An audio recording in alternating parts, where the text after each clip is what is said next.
Hi, everybody. This is the American Mutant with Lego Liam, and we're bringing to you the Bricked Up Podcast, building your algorithm brick by brick. And today's episode is about Bethesda Game Studios, formerly a blessed gaming company, but now is in the eyes of sinners. I don't know what this intro is, but hey, it's going to be a great time. Liam, introduce yourself. Ah! Hi everybody, how y'all doing today? My name's Liam. Welcome back to the Brick Podcast. We're doing what he said. Yeah, it's it, my turn don't to like worry, introduce don't the worry. This is podcast. just like Todd says. This is a feature. 16 This is the times the feature. screaming, 16 times the detail. Oh, listen, folks, you guys missed an entire schizo rant on like apocalyptic events and steam trains Uh, and electrical systems. All started because my smartphone does no longer have an aux port. Yep, it was very depressing. A great way to start a conversation, but now we're here and we're here to talk to you about what is probably one of the controversial game companies of time, of the likes of Nintendo, Ubisoft, Activision, etc., etc. Today's episode will be led by Philip today, since he knows more about Bethesda than I do. Ah, yes, Bethesda. Well, that's about as much as I know. Roll credits. Nah, I'm kidding. Yeah, like definitely, like Bethesda was a golden child for a long time, and it in more recent years has kind of fallen from grace, and I'm excited to get into it. I suppose like before, like obviously this is going to be a like Liam said, a very me talking and Liam be like, Mm-hmm. yeah, Just yeah. asking questions, kind of stepping in sometimes because what we plan to do, Philip is going to do bulk of the episode, like he said. We're going to go over kind of the general history, the rise and the fall of Bethesda, and maybe the slow return to norm for them. And every now and then we'll be talking about some of their games very briefly, from Elder Scrolls to their time with Fallout and maybe some other games like I don't know, like Pirates of the Caribbean, The Legend of Jack Sparrow for the PS2, you know? Indeed. And other games like Pirates of the Caribbean that weren't directly developed by Bethesda. So games like Dishonored, maybe, or Time Loop, and there are a couple of others. So, Philip, how should we begin? Well, I guess let's kind of talk about a few of like it's just like kind of early inception, like which is very brief, and it's like a lot of it is just kind of like dates, names, just kind of give like context because a lot of people like don't realize probably is that Bethesda's been around since literally the 80s. Mm-hmm. 1986 to be exact is when it was created as like a subdivision for oh my god, I forget the exact company's name, but it's something entertainment. I And it was know. founded by Christopher Weaver is what his name was, Hmm. the guy that founded it. I don't know if he's still with the company. Probably not. I think he probably would have been retired by now. But what were you gonna say? I know that ZeniMax owns them. Zen. Yes, Mhm. they would become a subsidiary of ZeniMax eventually. Which I guess is I'm guessing ZeniMax I believe is like the overarching company that Yeah, owns the Bethesda. parent company that I think Microsoft bought out. This is definitely going to be a graph of bigger fish eats bigger fish, and then bigger fish eats bigger fish as we go on, because that's kind of how the that's kind of how it's been. Qui-Gon Jinn. For, There's always a bigger fish. there's always a bigger fish, indeed. So like really, like I guess like we can talk about like kind of its early games because like Bethesda really wasn't known for too much until like I think it was the mid '90s when they finally released Elder Scrolls, which is Elder Scrolls Daggerfall, which put them on the map, which is the first game for No, no, Elder no. Scrolls. Daggerfall is the second game. Oh, Arena is the first one. oh, yes, that's right. Arena is the first game. My bad. Yes. Sorry, I'm not an Elder Scrolls fan That's why like you so got many me, who's only played Skyrim. Wow, great. I'm so glad. are, See, you are going to contribute to this. are you ready for Um, some Skyrim facts, Philip? When we get oh my there? God. I cannot wait. Um, so yes, Arena would be his first game. Then, or wait, is it Redguard? No, I I think think it's Daggerfall. no. I think Daggerfall is the second. Yeah, Daggerfall is the second one. Then it's Morrowind. Then it's Oblivion, and then it's Skyrim. I think Gotcha. I think the other ones like Redguard and a few of the others. I I don't know if they're like side games or if they were like expansion packs. They're probably people who know.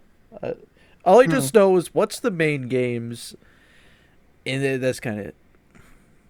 Yeah, but before then, Bethesda would only like really release like singles. Like I think one of their first games was actually a Terminator game, and they would also release a couple sports games as well before that got dominated by like 2K and EA.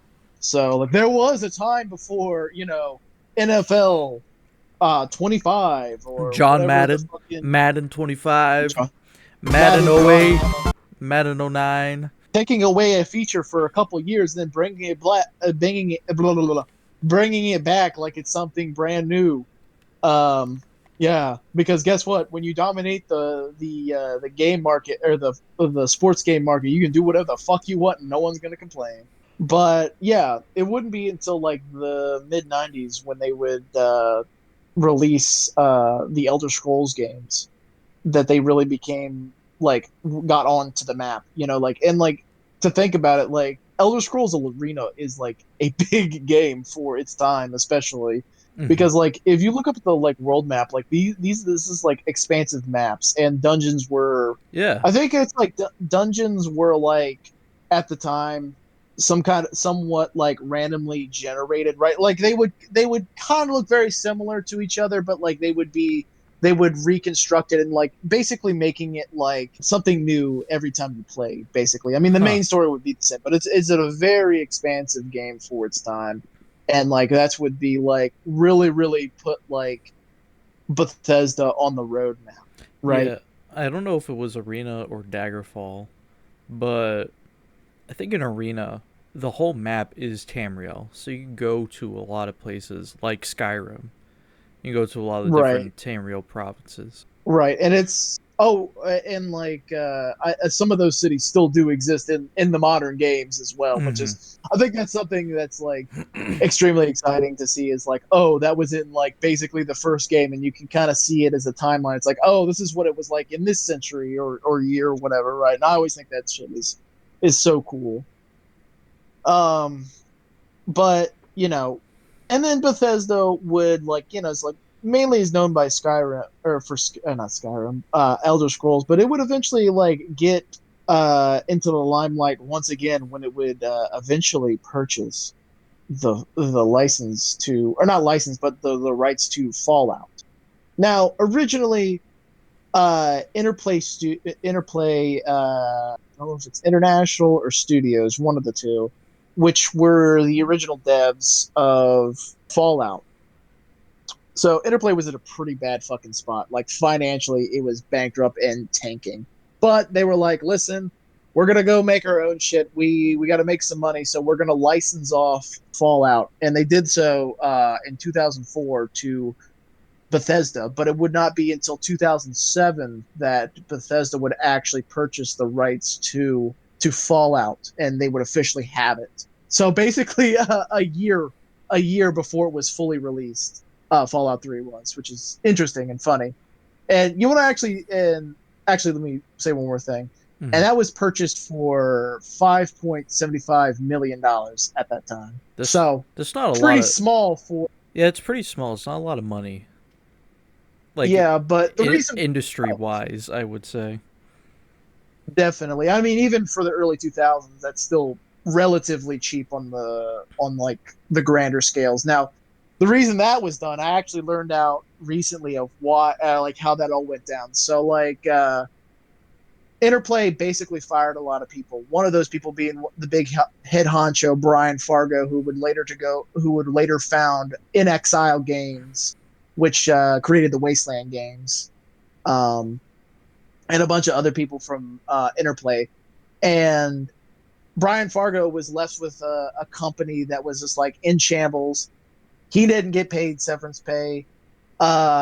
He had to pay off like investors and stuff in the Fallout game or whatever, and a lot of people didn't get severance pay. So Brian Fargo, what he did is he still had the rights to Fallout, so he sold the rights to Bethesda um, for $5.75 million so that he could pay off all the different investors with dividends, and also give everybody who got let go from Interplay severance pay, and I think a bunch of other legal fees and all the other bullshit. So that's why they got sold that.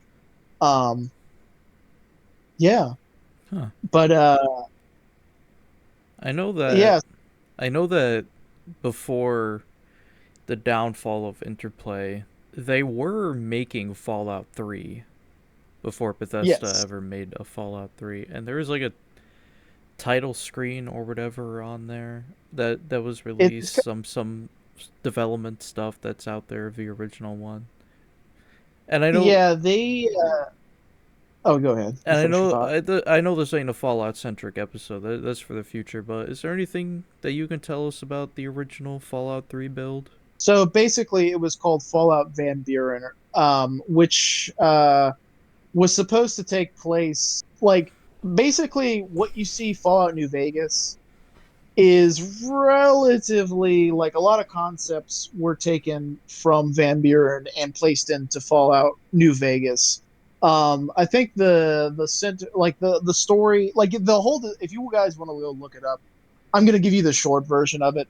But if you want to look it up, there is a guy who's covered the design docs for Fallout Van Buren. His name is Retcon Raider, and he goes through all the different like factions, storyline, and stuff like that. But basically, you basically play as a prisoner that has been captured by a mad scientist who is trying to find a cure for the blue flu, I believe that is, which is a disease that popped up right before the Great War happened. And Hmm. basically, you're the test subjects for it. And so I believe you get, I think you're a asymptomatic carrier of it or whatever.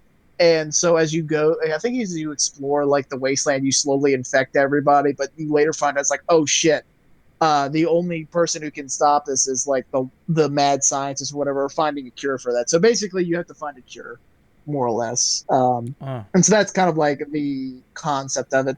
But you are correct. There is a demo out there that you can play, and I think you can play like an entire level or whatever. It's supposed to be like a simulation or whatever that kind of teaches you the basics of how to play the game. Hmm. And it was kind of like a transition from an updated kind of version of the isometric turn-based gameplay that you got in the original Fallout's. But that is as much as I remember.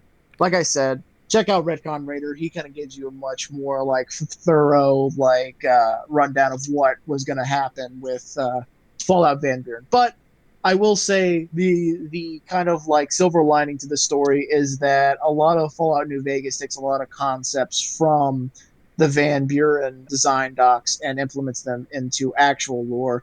And actually, even more interestingly, Fallout 76 takes a lot of concepts from Fallout Van Buren and adds it into the game. Like you can find a crash shot satellite, which is based off the designs of the satellites that were supposed to be in Van Buren, called the bomb platforms, which are basically like intercontinental ballistic missile station, like space stations that could rain down like nuclear warheads and stuff like that. So like they have designs that they have taken, and you can see their influence in modern Fallout. So those designs, storyline, yes, but some of the designs that were in there didn't go to waste after all, which I think is fantastic, and I'm really glad to see. Hmm. Um, but yeah, so back to Bethesda. they would acquire the full rights in 2007 and then released Fallout 3 in 2008, I believe. So this is where we kind of get into the era of Bethesda that I believe both you and I know, which is kind of like the golden years for Bethesda because, like, man, were they I mean, they're still kind of a powerhouse, but man, were they a fucking powerhouse, man. Because like Fallout 3 just like brought Fallout into the limelight, and like it's where I started with Fallout, and it got so many people onto Bethesda's like fan train. It's like at that time I don't remember what other games they had released around the time of like Fallout 3, Skyrim era. Do you remember It would anything probably from that time? I not personally, but just knowing the timeline, Oblivion came out around that time, Right, and Morrowind came out like a few years before that. I think right. Morrowind, it was either Morrowind or Oblivion that was like one of Bethesda's first RPGs on console too, and Mhm. it was like an Xbox exclusive for Morrowind, I think. So yeah, Right. they had come out with a couple of stuff in the 2000s, whether they developed it or like had a small other development team that they have under their wing develop something. Right. Like Pirates of I the don't think it Caribbean, The Legends of Jack Sparrow for PS2. are because like I don't remember. I think it wouldn't be until the 2000s when Bethesda would start acquiring satellite studios like Arcane and id Software, correct? I think they Because got like I don't think oh man, id. I think they got id a little later because Activision published Wolfenstein 2009, and mm, the reason why it hasn't had any re-releases or isn't available on PC anymore is because of the whole rights thing with Activision and then Bethesda right. and id and all that. But So it's basically like a physical copy type situation that you yeah, gotta have you or gotta. you don't play it. I don't think it's overly expensive like the Transformers Cybertron games. I think Wolfenstein 2009 it still costs a pretty penny, but for like a Right. Xbox 360 or PS3 copy, you can get one.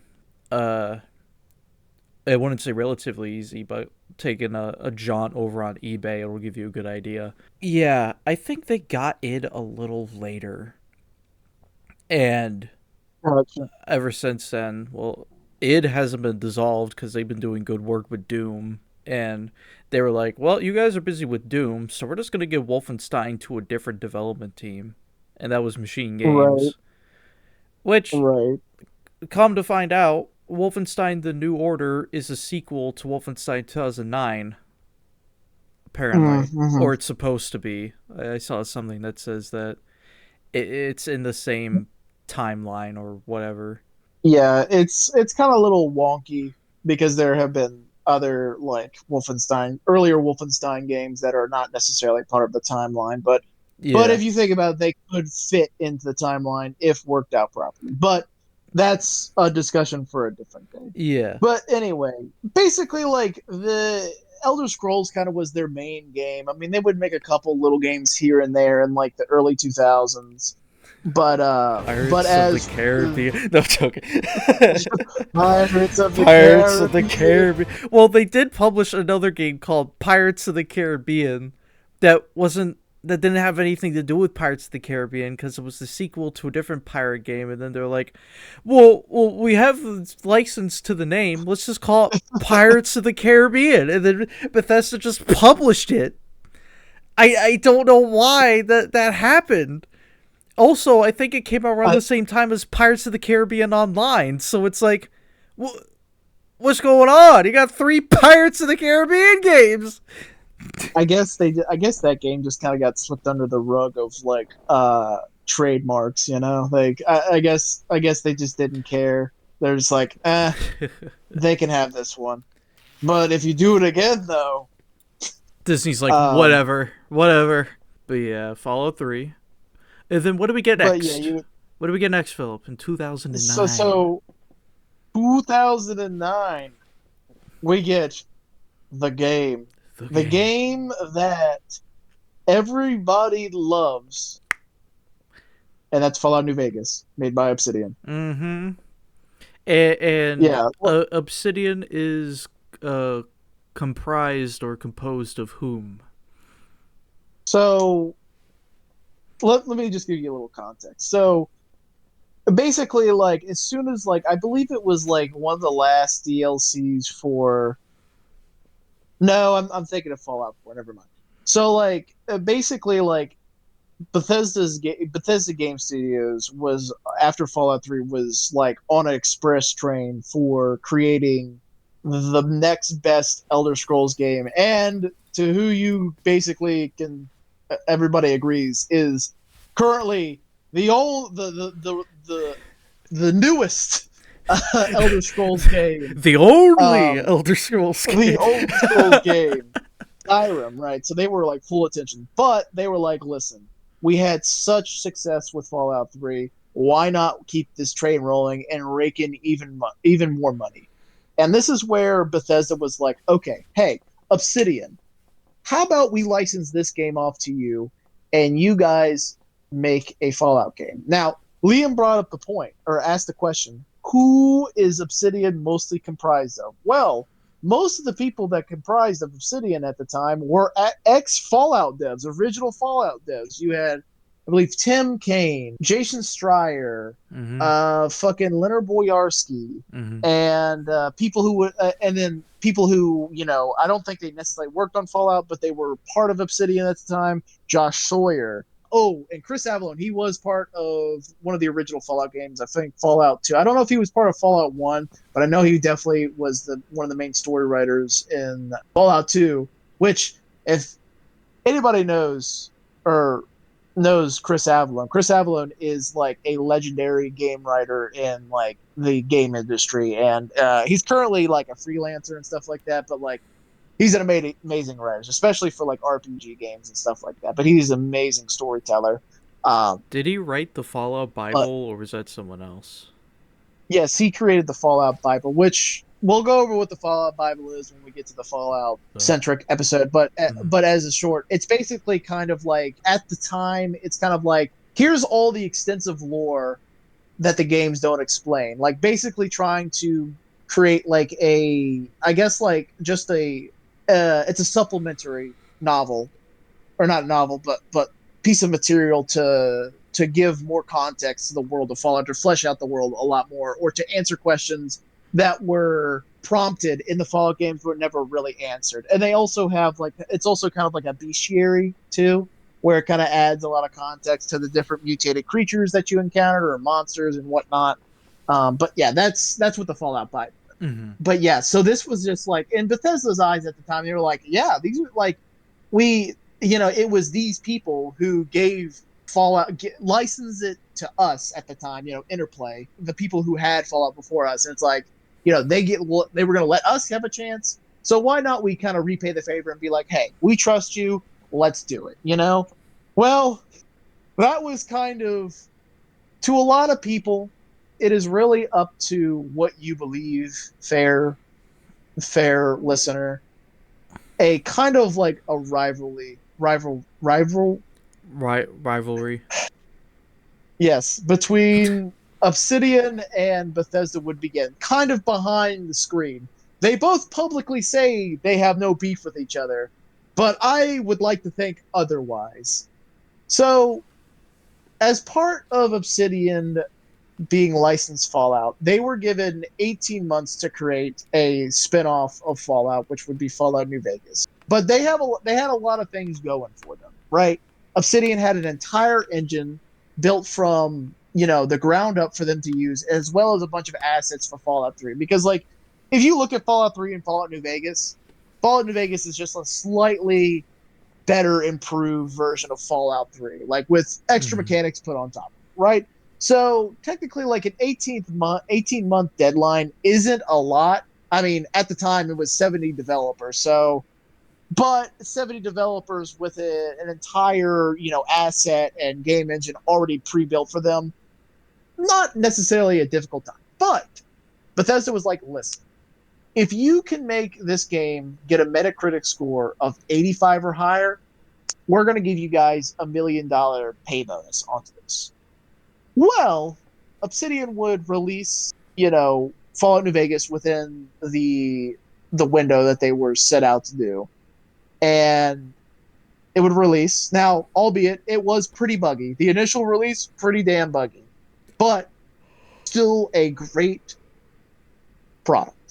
However, they would miss that Metacritic score by Liam. Can you guess what that Metacritic score was?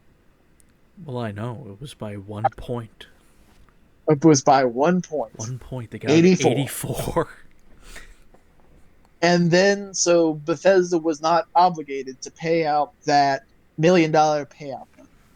Now, like I said, publicly, both have come out and said, hey, there's no like ill, or Obsidian has come out and been like, hey, there's no ill will. Like, we missed it by a point, blah, blah, blah. But a lot of people think that maybe there was some mingling behind the scenes that Bethesda did with Metacritic to make sure that they didn't get that extra point that they needed. Because it's kind of crazy that they missed it by exactly 1 point, you know?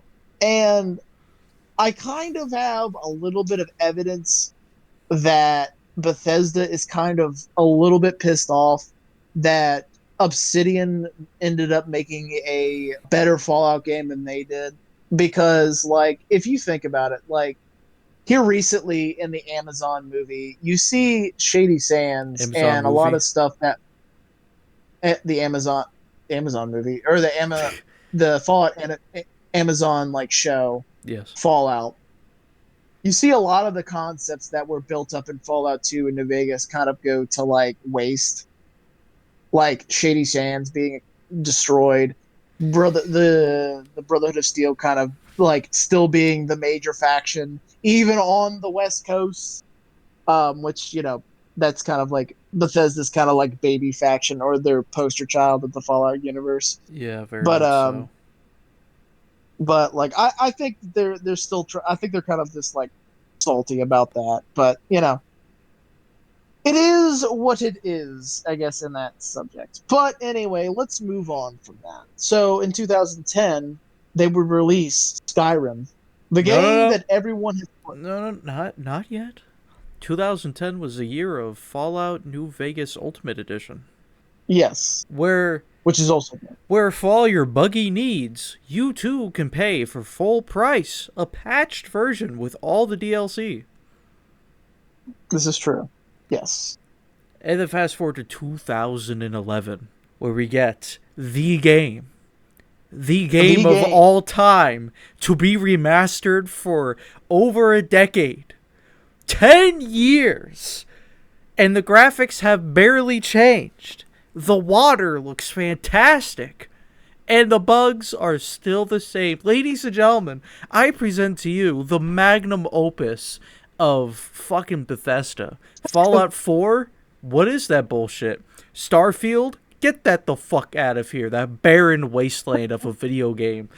Ladies and gentlemen, may I present to you something even greater than Oblivion, Morrowind, or any of games that come before, or games that come after, like Elder Scrolls Online and Fallout 76. Ladies and gentlemen, I present to you Skyrim.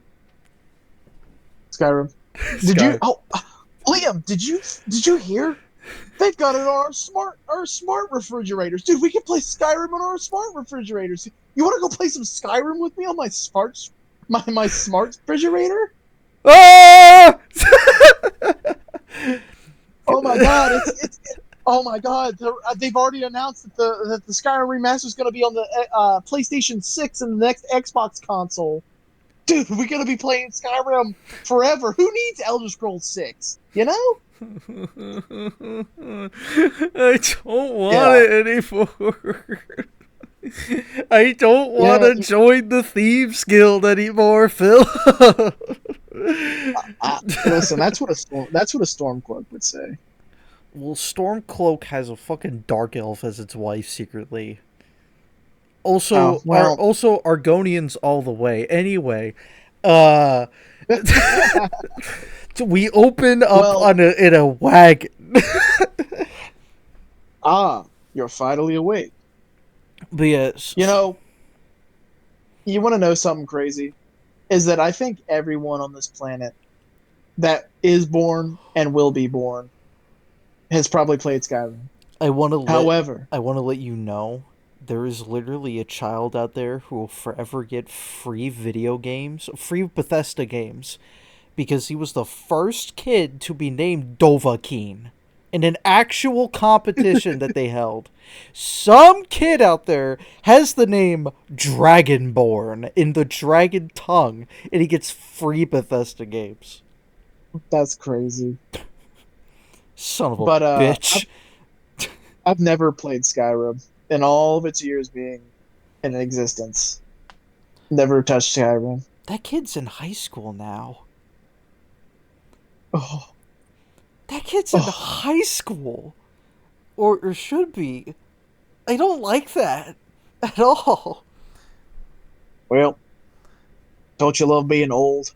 No, I don't. And I don't like how Skyrim keeps following me to every system. PS3, PS4, and I own it on PC. I got hours on this bitch. Well, since this is the one Bethesda game that you do know, do you think it's worth the hype? Do you think it deserves the remasters it's gotten? I feel like anybody should enjoy like a playthrough of Skyrim. And if they do get into it, good on them.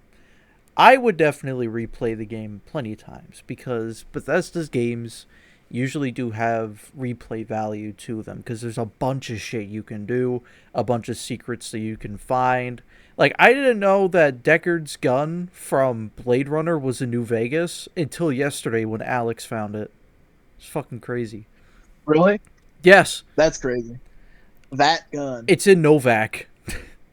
Yep. It's in Cliff Bifford's at the Dino gift shop. Yes, yes. Yep.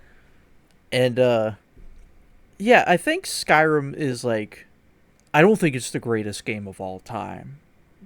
I think for the time it was like definitely amazing, incredible. The graphics were pretty good. The world is quite beautiful. There's definitely a lot of thought and care that was put into creating Skyrim. But Hmm. obviously, there are some things that show through the cracks that it's not everything that it's kind of up to be, you know? 16, Right. like, which game? Was it Oblivion or Fallout 3 where Todd was like 16 times the detail? I think that was Fallout 76 or Fallout 4. Oh, God. That makes sense. Okay. We'll get there when we get We'll get there. to Todd in a moment, ladies and gentlemen. I know you're all at the edge of your seat, waiting for us to talk about the man himself. But don't worry, we'll get to our precious Todd in a second. As you can see on the main image that we have up for the episode in the corner, we got a little photo of him that says 16 times the detail. Times the detail. It's beautiful. Every glitch is a feature, and that is apparent in Skyrim. It is all features, my friend. We'll Absolute just let the absolute we'll just let the features. modders fix our games.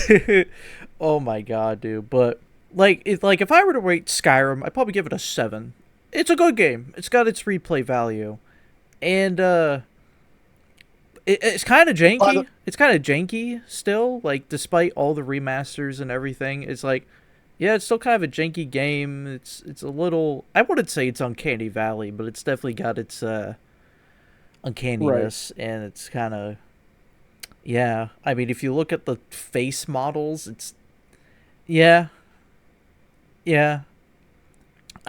I would say like I haven't played any of the other Elder Scrolls games. Like I know that the Oblivion remaster is like $50, so that's kind of within my price range right now. Like I definitely give it a try, but it's a bit different from what I've seen. Like the whole lock picking uh mechanic. I've seen what that looks like. I'm not ready for that, dude.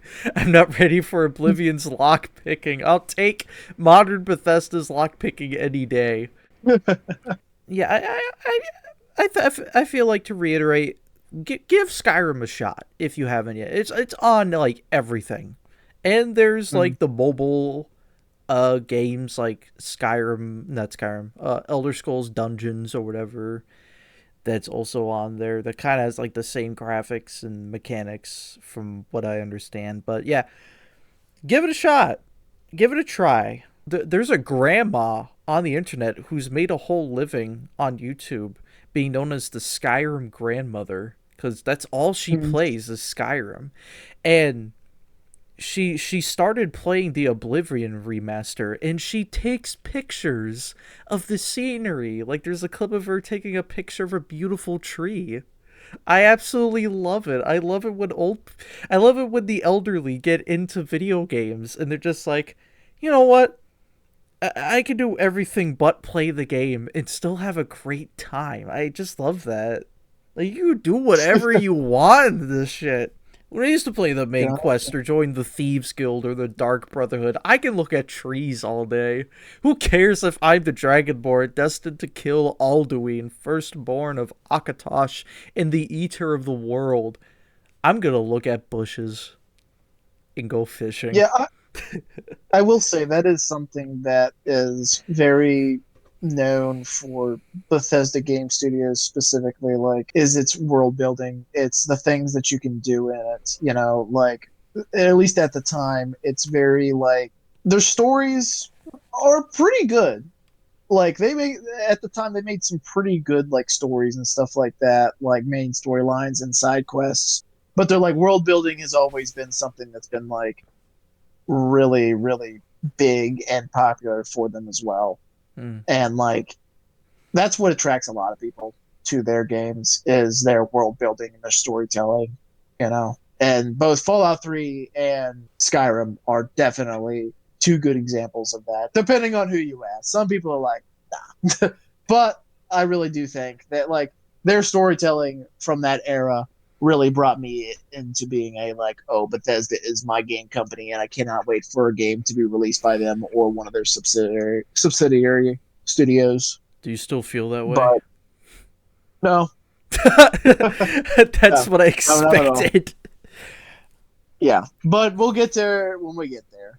But that's really interesting talking about Skyrim because like I've always like I've read stuff online talking about like why Skyrim is considered so great, and it has a good reason to probably be remastered so often, or like or ported to future consoles, I guess. But like You do have a I just don't know if I'll ever like play Skyrim just uh because huh. it's not necessarily my cup of it's not my necessarily my cup of tea, You you do know. you do have a Uh birthday coming up, don't you?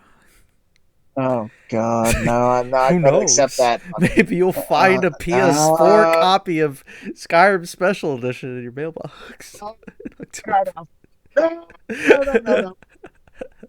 But this is the era that a lot of modern gamers like kind of started with, like Saul from Bethesda, you know, Uh-huh. and like even in like the early 2010s, like we would get some bangers from its subsidiaries. Like we had stuff from id Software, Arcade, Arcane, Machine Games, and is there another one? Tango GameWorks.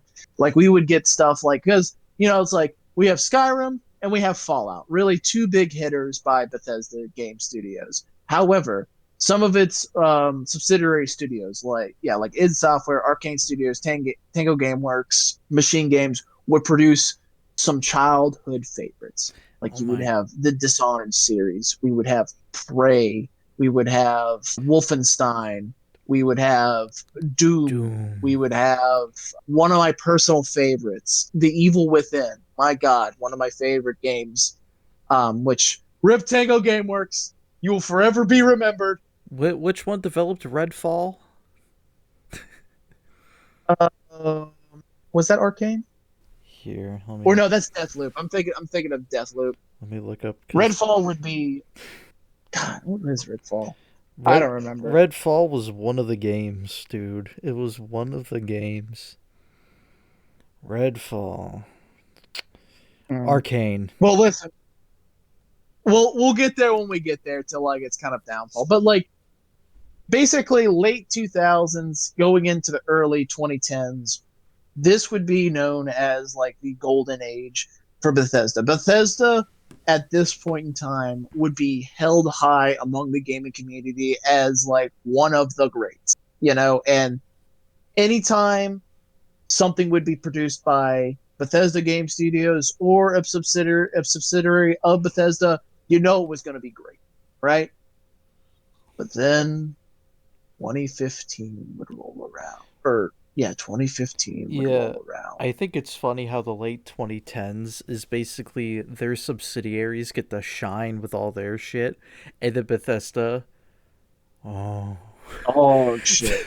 No shit! No. And, And what came out and in 2015, Philip? Fallout 4. Now, Oh. initially, initially, let's talk about it.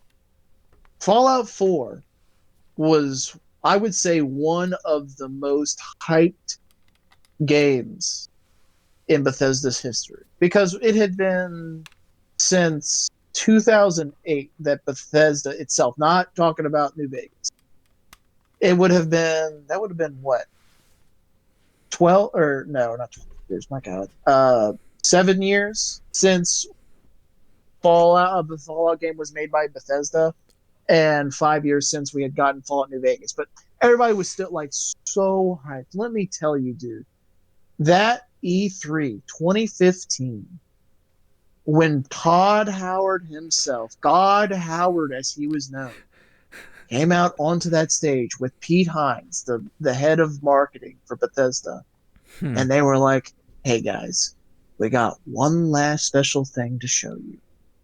Well, first off, we got some new Fallout stuff for you. Here's Fallout Shelter, a great mobile game that you can download right now. And that was awesome. We're like, yeah, fuck yeah, man. But Right we're not now. done yet. Man, I remember that when they were like show off mobile games at E3 and it's like you could get it right now on your Yeah. phone. Wow. Which I have to say I do be playing Fallout Shelter sometimes. It's a great mobile game. You know, it takes a little while, but like it's Mhm. it's a great game. Like don't knock it till you try it. But then Todd Howard's like, watch this trailer. And there it was, ladies and gentlemen. Fallout 4. My god. And guess what? You could play it in October of that year. People were the hype train was chugging, motherfuckers. You can't What play we it right now. You can't play it right now, but in about 3 or 4 months, yes, you can. Man. Liam, you know, like I have told my co-host Liam here about like the hype train that happened, Oh, I the marketing I campaign. I was there for it. I lived it. There are people Oh, all around me talking about it. Like one of the big things that they talked about was like the whole settlement building feature that they showed off. yeah, Man, settlement building, brand new engine. I think this was the newest creation engine at the time, or create. I forget what engine. Oh, what engine was it that like Fallout 3 and Skyrim was built off of? It was some different engine, but I know that the Fallout 4 engine was the creation engine. And man, brand new graphics. Now, at the time, I will say Bethesda Game Studios has always been kind of lacking in the graphical department. So, like, they've always done in-house gaming or in-house game creation or like game engines and stuff like that. That's just kind of their style. And they've always been kind of like, I would say, a decade behind in the graphical department. But like for a Fallout game, this was basically like a damn new, brand new car, shining, beautiful, rolling right out of the factory. Right, new engine, a settlement system, new storyline, relatively new factions. It was everything that we could ever want.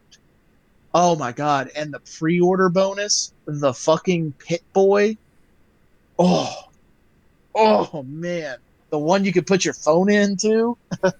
and have it linked it to your game, man, that was wild. The one you can't use anymore because none of the phones fit The one, inside of it. no, yeah, you can't use anymore.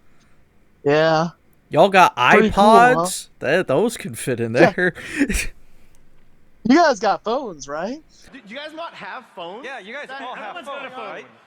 Oh my god! Can we do a little detour for a little bit? Maybe towards the end. Let's continue with Bethesda. Okay, Uh, before we hitch a ride over to Blizzard to talk about Diablo. yeah, before we get sidetracked over to there. Yeah, But yeah. you know, we had so much marketing stuff. Like oh my god, like I would have to say Fallout 4, the pre-release for it, up in that those few months before that, and even into its lifespan. Fallout 4 made Bethesda so much goddamn money.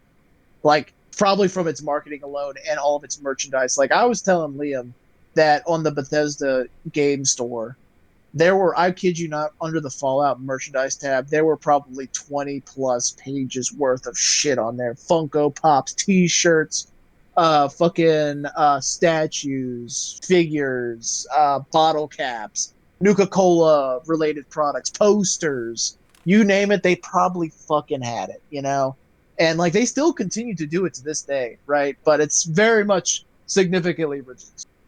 But man, that if there was ever a time to have rose tinted glasses, that was the fucking time. But I think in the end, that hype train would eventually turn on Fallout IP, but also Bethesda, and it would kind of open, and this would open my eyes, not initially, but eventually, it would open many people's eyes to Bethesda might not actually be all that great, you know, and its games, right? Big shocker, right? Especially to me, because I'm like, dude, Bethesda cannot do wrong. Its subsidiaries cannot do wrong. Mm-hmm. These are games that we expect to be quality, and we usually get it, you know? Other than a couple, like a hand waving bugs, right? Nothing to be too sad about. But I remember I played Fallout 4. I took the day off from school to play Fallout 4 well into that weekend, you know? And like I gotten through one playthrough of it, and I think I beat it on the Brotherhood of Steel ending, right? And I'm like, dude, this is a great fucking game. I fucking love it. And like I was still kind of like initially on that hype, or I like come still on that like high of that hype, right? Mm-hmm. Great game. I thought it was cool. I thought I loved all the mechanics, but it was probably on my second, probably third playthrough that I started to know something different. Now, before that, me and my friend Anthony were in computer class and we were looking at reviews for Fallout 4 because we were all hyped about it. And then we came across one review that actually started to kind of like question like how good Fallout 4 actually was. Like one big thing that they had questioned was the storytelling of the game, you know, and some of its mechanics and whatnot. And it's kind of like they were kind of like, dude, it's kind of bare bones. Like the main kind of cycle for Fallout 4 is just like it has like a cycle. I think it's like loot, craft, and kill or something like that, and it just goes in a circle like that, right? Nothing too major than that. And they talked about how like the story was kind of like very shallow. There really wasn't too much difference in the endings, and like initially I was like, nah, man, nah, this fucking game, it's a Bethesda game. It can't be like that. And it would not be until like the second and third playthrough that I started to notice like lore mistakes, Mm. gameplay where it's just like, it's just kind of just the same ending, but for all three different factions, you know? And like the dialogue wasn't even that great. And like, you know, the dialogue system in this game is kind of limited. I'm not actually knowing what I'm actually saying, and for a lot of these, like, you know, It's it dialogue options, you know? it's kind of like a Telltale game where it's like, oh, this looks like the best option. Yeah, I'm sorry, you fucking bitch, you fucking piece of shit. That's not what I picked at all. Can you? Yeah. Yeah, you get the yes, yes, yes, no, but actually yes. It's sometimes sarcasm. Oh, and if you want to get some extra points, you press the yellow one. And if you really want to get more extra points, you press the red one. For a red one. Yeah. Well, Basically, we transitioned from a Fallout game that was heavily RPG inspired to a RPG light action game, which turned so many people off to Fallout and very much began to start to kind of like sour people's taste for expectations for Bethesda. Now that but this wasn't like this was just like okay. They kind of fucked up a little bit. But it's still Bethesda, right? We still love Bethesda. It's like, it's a stinker. But we got a lot more to look forward to. But you go ahead and say what you want to say, William. I think there's a mod that implements the classic Fallout 3 and Fallout 4 dialogue options. To actually fully see what they're gonna say. Yeah. And we were like, okay, listen, we got DLC coming up in the works. It's all good. Far The Harbor. DLC is some of the best. Far Far Harbor. Harbor. Far Harbor was the only one. Nuka World, settlement building shit. Okay. No, Automatron, a little bit of story. yeah, I heard that Nuka Just World's kind of meh, but you get Kate out of it. no. Kate's already in base game. Oh. You Oh. get you get some raider dude that's not even all that much. But what's kind of Well, makes you me upset. you get Longfellow and Far Harbor, and you get content for Nick. Isn't that great? I will definitely say, Fallout 4 has definitely aged better as it's gone on, and I've come to respect it a lot, respect it a lot more. But Far Harbor was definitely something that was kind of like a bittersweet taste in my mouth when it came to like looking at Bethesda because like Far Harbor was what I expected Fallout 4 to be, like the base game, Oh. right? Oh. It was great. It was a great experience, right? But it gave me that sour taste in my mouth because it's like, well, if you can do it for this DLC, why didn't you do it for the entire game or the rest of the DLC? You know what I mean? Like, it's like, damn, this kind of fucking sucks. Yeah, Um, and just to let people know, Fallout 4 wouldn't get another content update until the show came out. When mhm. they dumped this like 20 gigabyte update that added shit to the base game, like when it comes to like Fallout 3 Game of the Year edition and Fallout New Vegas Ultimate Edition, when you boot up the game, you automatically like get mission objectives once you get out into like the main part of the game. So you can like automatically do all the DLCs if you want. It just recommends you being a certain level or whatever. And even in New Vegas, it like dumps a bunch of weapons and shit for you if you have all these different weapon packs. But this was different. This was just well, it's kind of the same because once you downloaded this, if you start up a new game or if you already had a game going, it automatically gives you these objectives. And this includes like killing somebody who has like a particular power armor. And oh, by the way, the fucking hold on. I need to remember the faction. It was just in my head. Philip, who are the successors to the United States government in Fallout? I've Enclave. the Enclave. The Enclave is in Fallout 4 now. They're here. They weren't Yeah, here originally, but they're here now. So yeah, they added a bunch of new shit to the base game. And I hear it's actually kind of good or funny. right. Like they actually recorded all these lines and stuff. It feels like this was all unfinished DLC that they just kind of had in the back and was like, you know what, we got a show coming out. Fallout 4 has been selling well. I guess we'll throw a huge content update for free at the fans. So there you go. Now, here's also something that kind of rubs me the wrong way, and this kind of makes a lot more sense thinking farther down the line as the years would go on to probably why they did this. But it's like before that update ever came along, the very last thing that ever got implemented in the Fallout 4 was the Creation Club.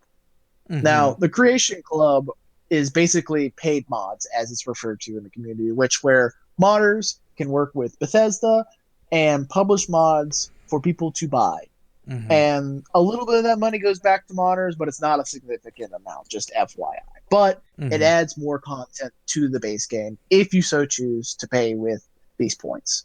Now, if you think about this, this was kind of like nobody really wanted this. Nobody was really happy about this, other than a few like real diehard fans, because it's like this is just mods that we have to pay for, you know. Yeah, and then Now, meanwhile we have Nexus mods over yonder. right. But I mean, to be fair, I guess this adds an opportunity for certain console players to have something. Mm-hmm. However, keep this in the back of the mind as this is a potential, just even if it's a very insignificant amount on the grand scale, this is also just a continuous long term revenue avenue for Bethesda. Just keep that in mind. We'll come back to that in a moment and we'll see where this plays a bigger part into a later theory that I have. But so, Fallout goes and we're just like, whatever, grumble, grumble, grumble. And I think we would get a few other games. Still, no Skyrim on the horizon. Or not Skyrim, new Elder Scrolls game. We're still kind of patient. Skyrim is on the horizon, Philip. It Just on your always smart grid. is. But we would get like Wolfenstein, the new Colossus. I think we would No, get Evil Within 2, I think after and after this, like the next year, we got Doom 2016, and then we got yeah, Wolfenstein: The New Order, and then it just kept yeah, coming in. Where then we got like yeah. Doom Eternal, and then uh, Prey. Um, Prey, Wolfenstein: The New Colossus, which is a game that exists. Uh, yeah, Dishonored 2, which we right. remember Dishonored 2, right? Dishonored 2 is a Yeah. game that exists, right? Now, Yeah. I now Bethesda would though slowly start to add cosmetical things to their games or extra stuff that you could buy to a lot of games that didn't necessarily need it.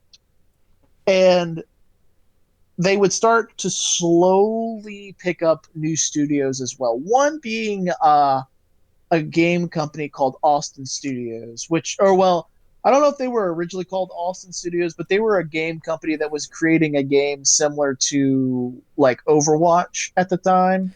It was one of Oh, those studios. oh, And eventually it would be consumed by Bethesda. And then in 2018, they would release a game so infamous that even to this day, many Fallout fans refuse to play it. Fallout 76. oh, My God. oh. It's not that bad anymore. You can play as a ghoul. All is Oh no. forgiven. It's so much better. But initially, dude, this was a god awful shit stain on Bethesda's fucking track record. Even though technically Fallout and Elder Scrolls are reserved specifically for Bethesda games. However, that Austin Studios game was bought up to eventually be the people who focused on it, you know. And this was just a terrible game. No NPCs, very laggy, very just like shitty performance all around. Story was okay, but just like it was bad. And now, many, many years later, like 5, 6 years later, a lot better game. Totally awesome community and whatnot. However, what was crazy is that despite how bad the base game was, the cosmetic store always worked. The Atom Shop, in-game Oh, currency, I the wonder online. why that worked so well. It's because they always wanted, revenue. Now, to be fair, Elder Scrolls Online has existed long before Bethesda, Mm. Fallout 76 existed. But Yeah. like you start to kind of piece this together. You've got Fallout 4, which is a single player game, has a money revenue source that keeps coming in. They have Elder Scrolls Online, which is an online multiplayer game, has a cosmetic store and has like subscription services, money coming in. Fallout 76 now has an online multiplayer game, has a cosmetic store, has money in subscription services, which has money constantly coming in. Now, Liam. Skyrim, hold on. Skyrim also has the Creation Club as well now. Oh yes, they also do have that, which is another revenue source. So, Liam, Hmm. seeing all these different revenue sources, that are just constantly coming. What if you know anything about the gaming industry? Hmm. Why do you think Bethesda, or like, should I say, ZeniMax, the overarching parent company, would want this for their company? Like, why do you think they would want this for their company? Either because of corporate greed or they need more money because they're losing money. Both are good answers, but like, now knowing that happened to Bethesda, why do you think that they made these decisions to make these online multiplayer games and then adding revenue sources to single player games?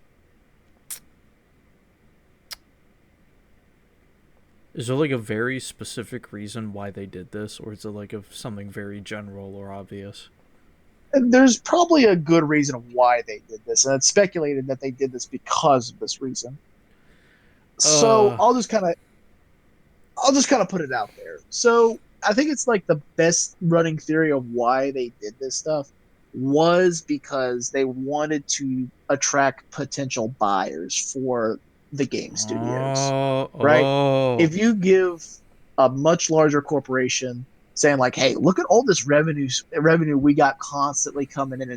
We're not just releasing single player games and then getting a giant lump sum of games and then slowly trickling over time. We have constant monetary funds coming from these games constantly, right? So basically making it look good for potential investors, right?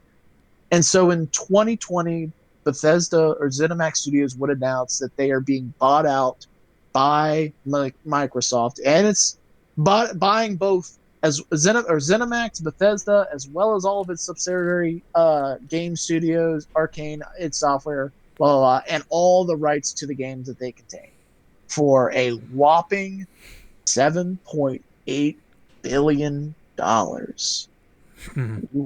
And so that leads us to where Bethesda is now today, which still isn't good. Still no Sky or Elder Scrolls 6. Mm-hmm. No new Fallout yet. But Todd Howard would come out and saying, "Hey, we finally are at the point where we can make a game that we've always wanted to make. We have the technology to do so." What game would that be? Oh, I know exactly which game you're talking about.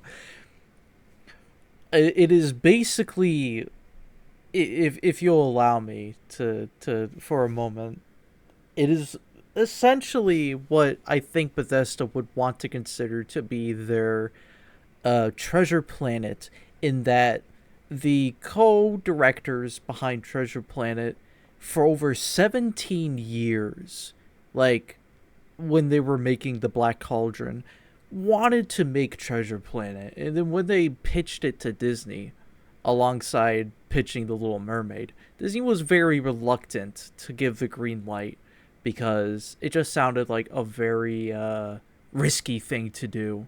So they were like, Mm-hmm. okay, we're gonna give you the opportunity to direct a couple of films for us, and then we'll see what we can do for Treasure Planet. So they did movies like The Little Mermaid, Aladdin, and Hercules, and basically some of the most notorious of the Renaissance era for Disney. And then they were given the opportunity to do Treasure Planet. But Disney still didn't exactly believe in the project, and it became Disney's most expensive animated film of a budget of $180 million because it used a lot of the deep canvas technology. But Treasure Planet is actually a masterpiece of a film and is good and is great, and I love the fuck out of it. I'm going to tell you what Starfield isn't. Not that. Starfield is definitely not Bethesda's Treasure Planet when it comes to its Oh. magnificence and grace. Starfield is just the exact opposite. It is a barren wasteland of a video game, and they have the gall to say, oh, it's supposed to be like that. Starfield's planets are supposed to be empty. No, they're not. These planets aren't supposed to be empty.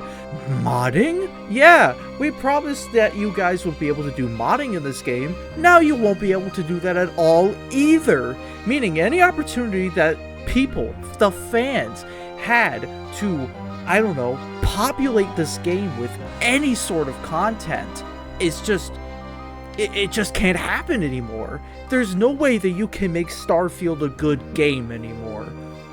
With Fallout 4 and Skyrim, you know, you have the modding community over on Nexus, which makes some fantastic mods, and there's some good mods that you get on console too. But I just don't know how they just went just south with Starfield. Oh, and by the way, they also thought that they would be able to get a lot of fans in the seats if they brought back the Adoring Fan from Oblivion. Do you guys remember the Adoring Fan? Tall, Jimmy Neutron-like yellow hair, elven ears, follows you everywhere you go, was basically the joke character of Oblivion. We brought him back, guys, on the only planet that's populated by anything. But you know what? But you know what's cool? You get to make your own spaceship. That's neat. I get to make my own spaceship. I get to be my very own Commander Shepard, and I get to build my own Normandy SR-1 or SR-2. That's just fantastic. I get to fly my fucking spaceship to a barren planet that has absolutely nothing on it. It has nothing. This game is over 100 gigabytes of sand and moon dust. I just don't get it. Also, the guns, the engineering makes absolutely no sense. Fallout can kind of get away with its guns because, fuck it, why not? It's Fallout. It's fun. It's crazy. Yeah, but this is sci-fi, far in space, and it has, like, wooden paneled guns that just don't make sense. The engineering on these weapons just doesn't make any sense at all, from the shotguns to the assault rifles to pistols to just anything. So the gun design, while cool looking, makes no sense at all. Like, at all. I am just so appalled by this. They put in all of these resources to give us something new, something original, which I can commend. That it's not another Fallout or another Elder Scrolls. I mean, technically, on the fucking surface, it just is, because it's a fucking Bethesda game and they got a formula that they got. Right. But was it worth it? Was it really worth it to also just double down and be like, it's a fucking feature? It's supposed to be an empty, barren wasteland of a video game. Also, when you go to Earth, it's like all the other planets. A barren wasteland.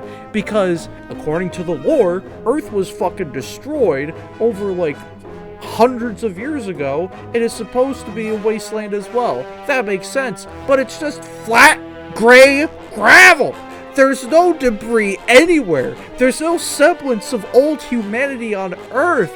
It just looks like the moon. You know what? Right. I'm gonna say it. The fucking planets in Mass Effect 1 were more populated and alive than the planets in fucking Starfield. And fucking Mass Effect came out in 2007. 2007! Starfield came out a few years ago! What was it, 2021? 2022? 23? 22? Okay. Oh, and another selling point. It's an Xbox exclusive. It's only coming out on the Xbox because we were bought out by Microsoft. So PC and Xbox only. Nothing for your fucking PlayStation Game Boys. Yeah. I can't fucking Uh, stand it anymore. And I'm so glad that once Starfield came out, everybody immediately dropped it because they caught on to fucking Bethesda's bullshit when it came to this barren ass video game. So now everybody's second guessing the Elder Scrolls because it was one of the last things showing off at the last E3, and it's been in development for almost 10 years now. Like, it's almost impressive. Team Fortress 2 was in development for 9 years, and that's because it went through all these different variations. Also, Duke Nukem 3D, much like Team Fortress 2, went through all these different iterations. It was developed over the course of 11 years. I don't understand.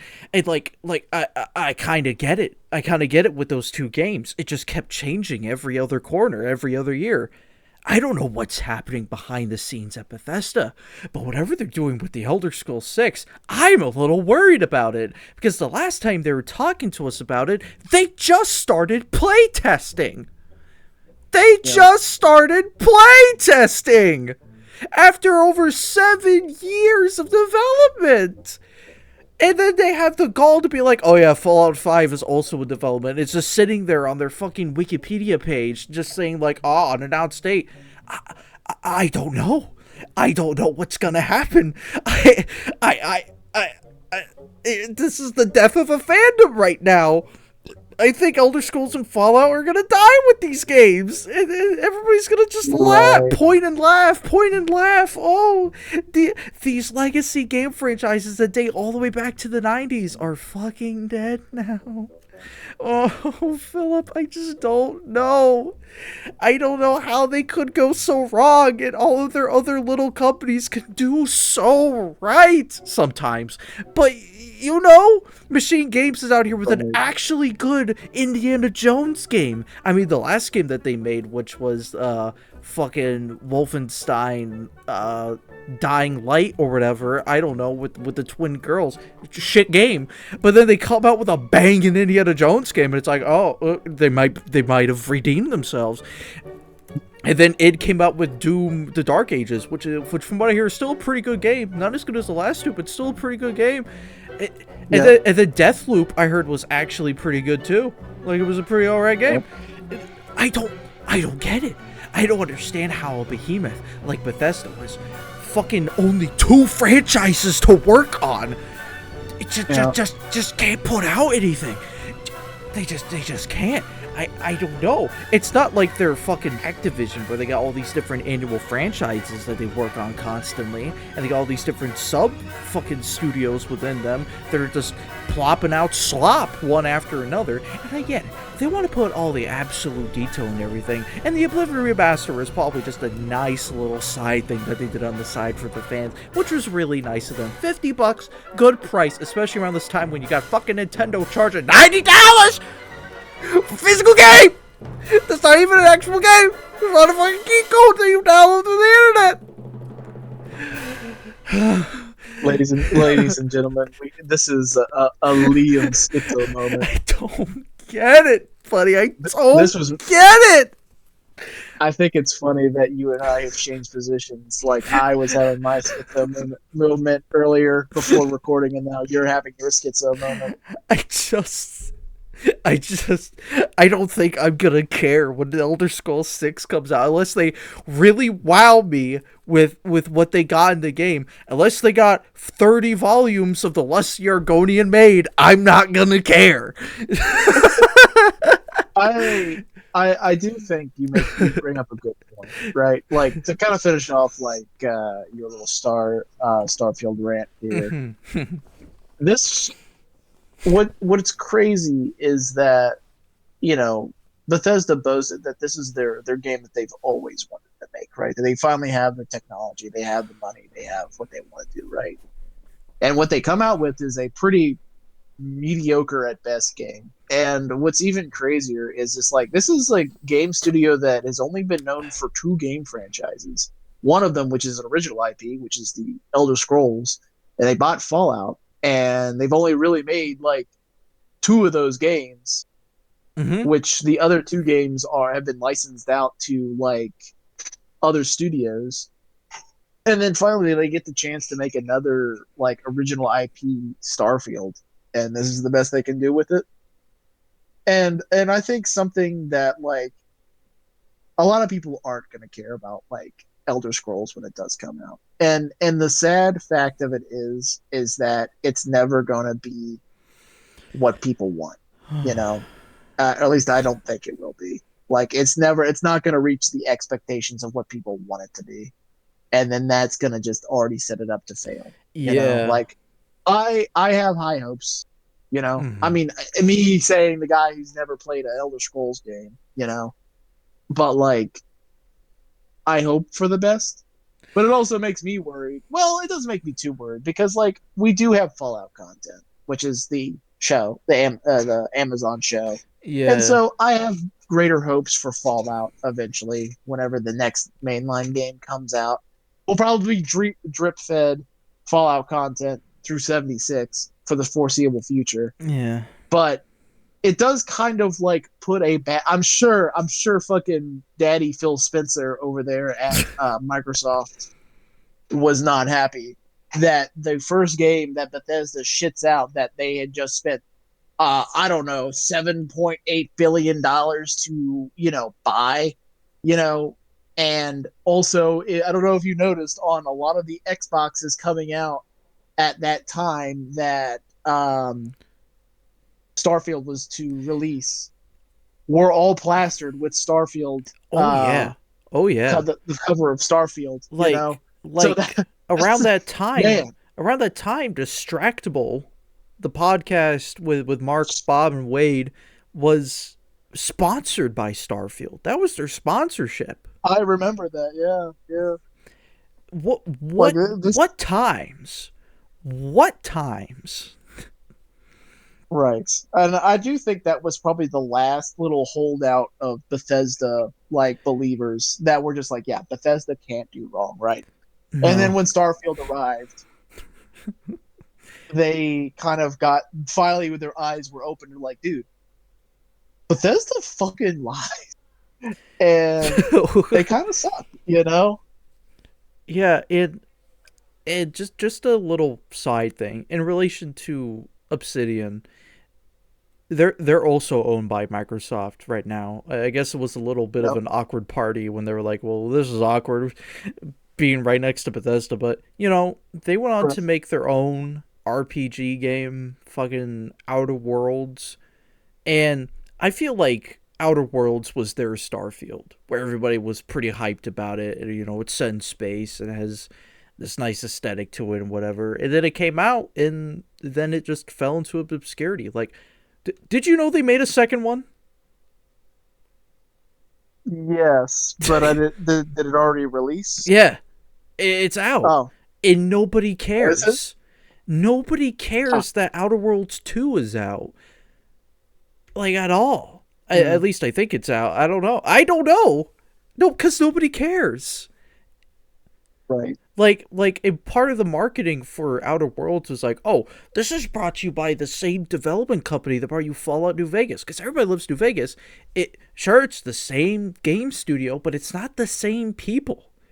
Like, Or very few of the same people. yeah, like at Rocksteady, the game studio behind the Batman Arkham games, they put out Suicide Squad, and they're really willing for people to jump at it because, oh, it's the same game studio that made Arkham Asylum, Arkham City, and Arkham Mhm. Knight. We Mhm. can't go wrong. Oh, what's this? It's a live service game. And this and Mhm. that, and the writing, and the politics, and this shit, and that shit, it just spelt doom for that game and that studio. And people still want to clamor to it and be like, I want another Batman game. I want a Superman game. No, you don't. You don't want that from these people. And honestly, I Mhm. look at Bethesda now, and while Fallout is kind of getting some attention now, kind of like Warhammer at the same time, it's kind of funny how when I get into Fallout and Warhammer, it starts getting all this fucking attention from the public. It kind of annoys me a Yeah. bit every time I get into something, and it's like, oh yeah, fucking public knows about it now. And I'm like, well, fuck. Yeah, it's like, God damn it, my niche hobby that I just got into became public. Yeah. Fuck. Or mainstream. And I'm kind of happy. Yeah, I'm kind of happy about it that since the release of the Amazon show, as divisive as it is, because I know that some fans love it and some fans hate it, but yeah. I'm kind of glad it's getting some attention. Like the merch store has some good merch on it now. New Vegas is getting new Mhm. content because it just got not New Vegas. 76 got a bunch of new content because of the player base. Fallout 4 got fucking shoveled an update of content to just keep you fed after 10 years of it just having nothing else going for it. Right, Like, I'm happy about that, and it creates some hype around Fallout 5, and not only that, it creates hype around some of the mods, like the Fallout right. 4 mod that's set in Britain, and I don't know, Fallout maybe. Frontier. I was just about to say, maybe a new version of Fallout the Frontier. And who We'll knows? cover that in a future episode. In a future episode we talk about Fallout. But yeah, I'm kind of glad that it's getting all this hype and that it's also attracting people to the Elder Scrolls. So like, and not because not just Skyrim, but also the remaster of Oblivion. I'm kind of happy about that, but at the same time, I'm just very worried that maybe the Elder Scrolls 6 and Fallout 5 aren't going to be what they are. And Philip, you told me a while ago, like maybe a couple of years ago, that one of the reasons why Fallout kind of falters in the story is that it shares the same lead writer with the Elder Scrolls, in that Uh, the guy is yes, yeah, more interested in writing for the Elder Scrolls than he is for Fallout. right.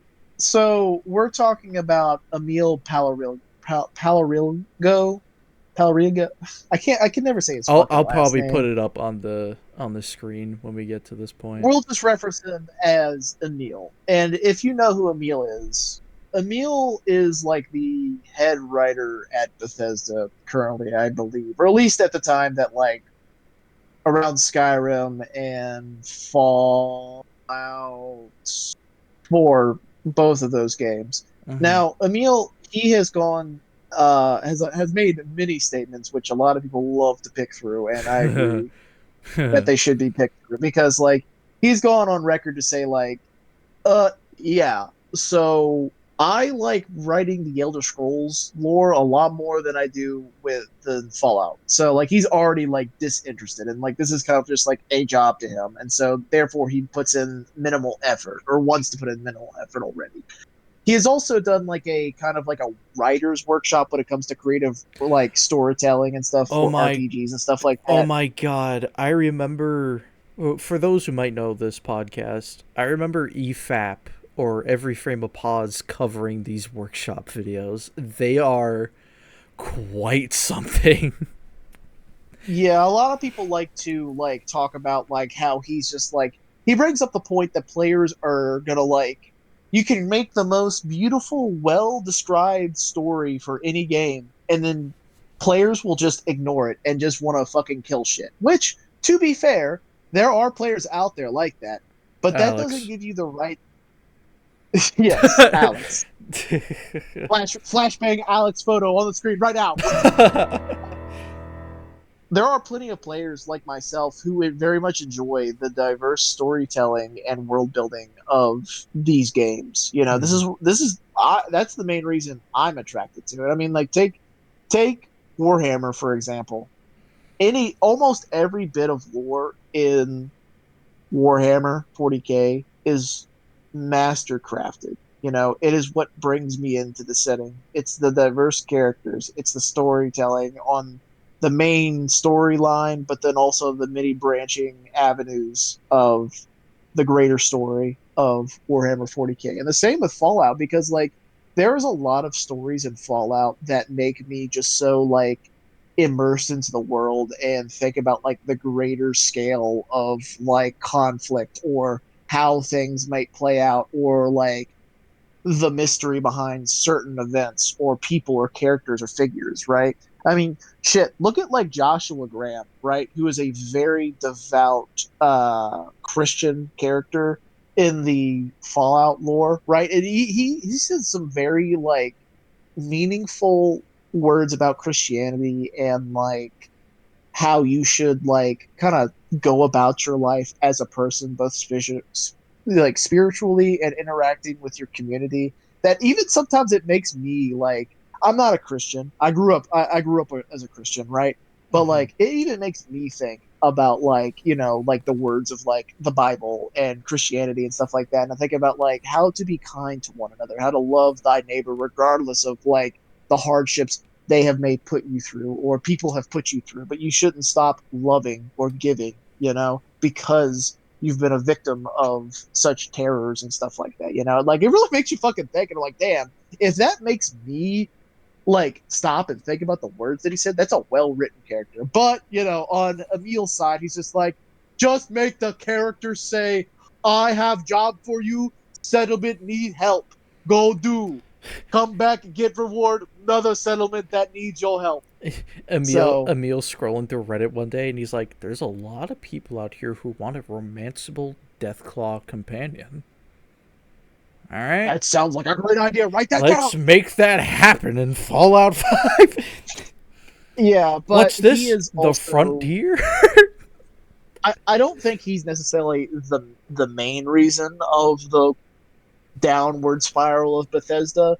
I think Yeah. there's a lot more to that, but he Hmm. is definitely like I would say he's definitely got the biggest bullseye on his back out of anybody there. And I will say like Todd Howard does like to fucking say Yeah. some shit that does Todd. not Yeah. like Todd's Todd basically likes the to lie. face. Todd's basically like the face of Bethesda.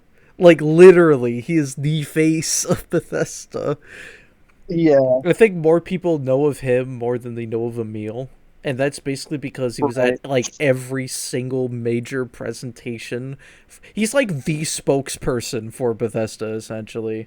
More or less, yeah. Yeah. Which, By the way, he's not a CEO of yeah, Bethesda. He is a executive game director, but yeah.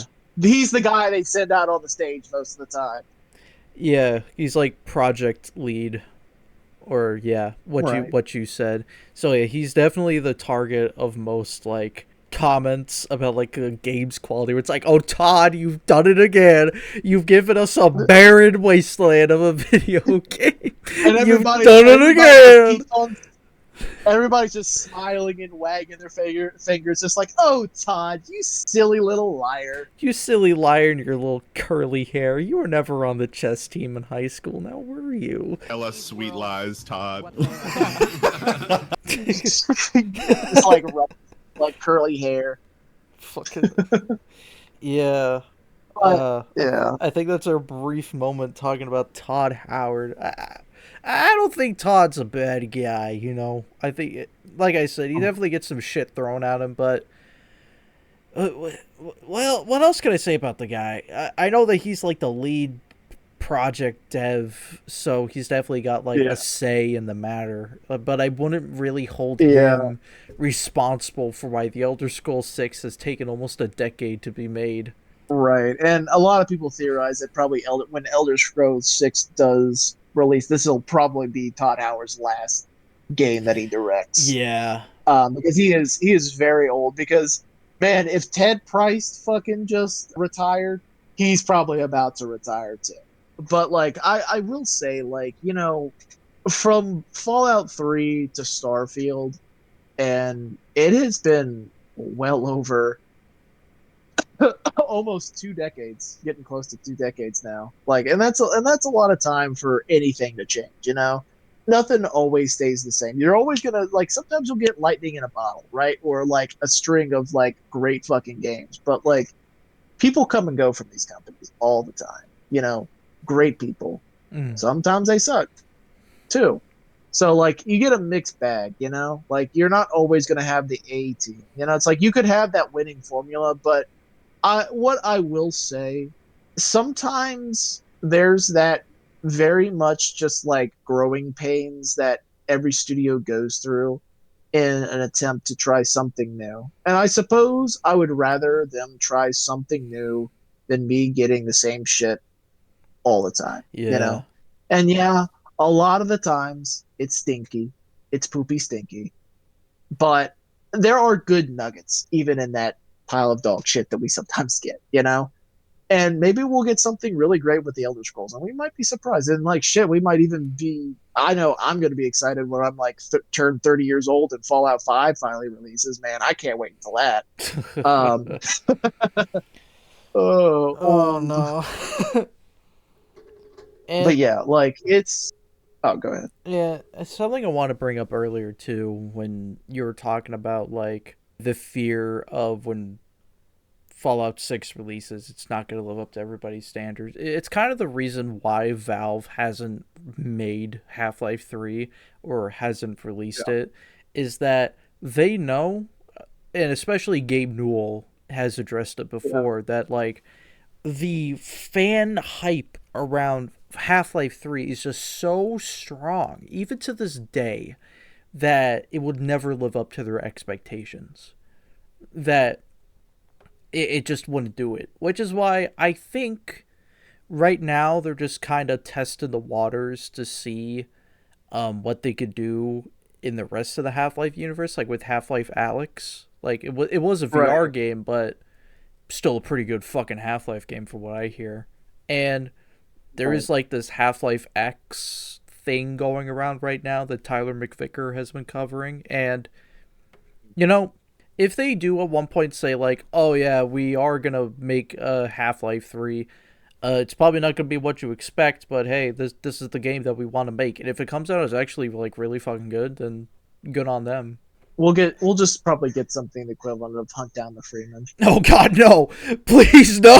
You fucked You Gabe fucked Newell will up come out my and be like, face. you fucked up my face, Oh my God, Gordon Freeman.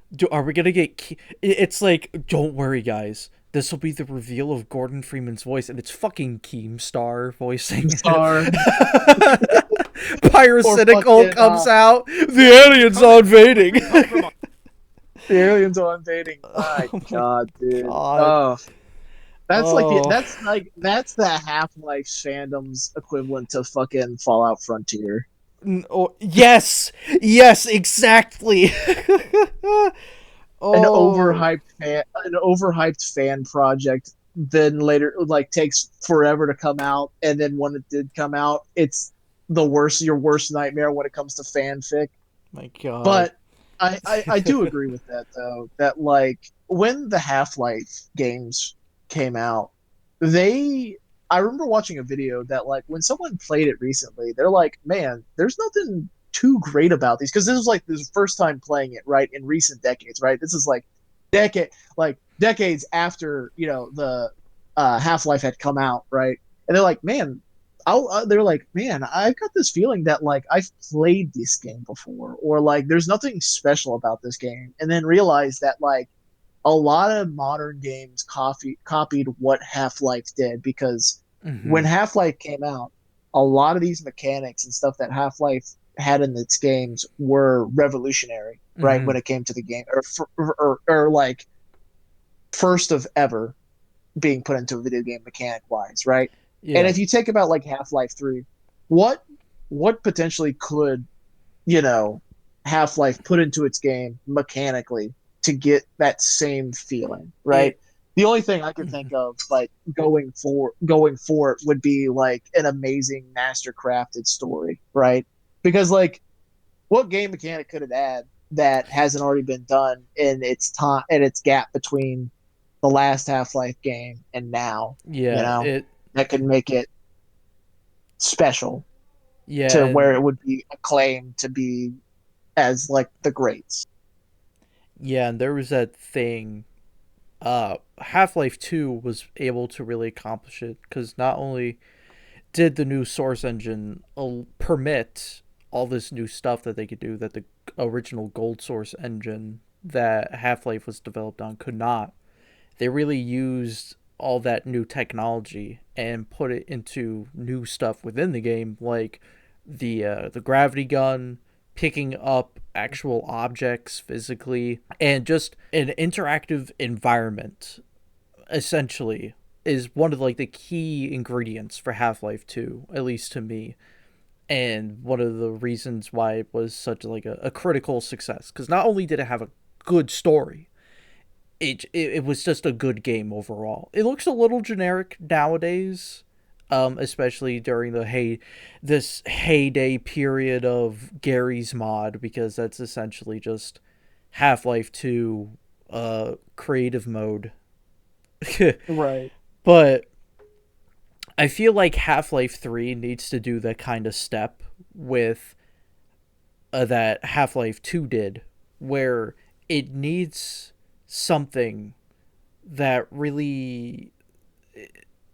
Hold on, let me step back. It needs to basically be a demo for the Source 2 engine, which Half-Life Alyx was that. That was basically the demo game for the Source 2 engine, showing off its graphical capability and its other abilities as a software engine. What can you accomplish in this that you can't accomplish in things like the Crytek engine or Unreal Engine 5 or Unity, just to list off a couple of very well known engines? Throwing Crytek in there is a little, because nobody really has access to that except for Crytek themselves. But Right. just saying, it really needs something that demonstrates the power of the Source 2 engine. I think that's basically been like the mission of Half-Life, is basically just being a. And I hate to like just subject Half-Life to that or minimize it to just being a tech demo for Valve's very brand new software video game engine, but that's kind of what Half-Life 2, and Half-Life Alyx boiled down to. And it just had this nice coat of paint of a really good story, really good, and a really good gameplay, and just a really good environment to interact with. Yeah. I don't know where this fucking conversation spawned from, so I don't know how to get back to the main subject. I guess it's basically just like it's like that expectation for like Mm-hmm. Elder Scrolls and the next Fallout. It's like what like I've never necessarily been to Bethesda games because of like the cool mechanic that the next cool mechanic, right? It's always been about storytelling and world building that's always drawn me back in, Mm-hmm. at least for Fallout, because it's like, man, new place, new lore, and Yep. expands so much more to it. It's like because I've gotten used to it that like in a Fallout game, we're probably going to see some ghouls, both feral and regular. We're going to see the Brotherhood of Steel, unfortunately. We're going to see power Unfortunately. armor. Yeah, that's a whole fucking can of worms we'll cover when we get to the Fallout episode. Yeah. But like, You gotta. there's gonna be a pip that your player's gonna have a pit boy. There's gonna be a You're gonna super be probably mutant.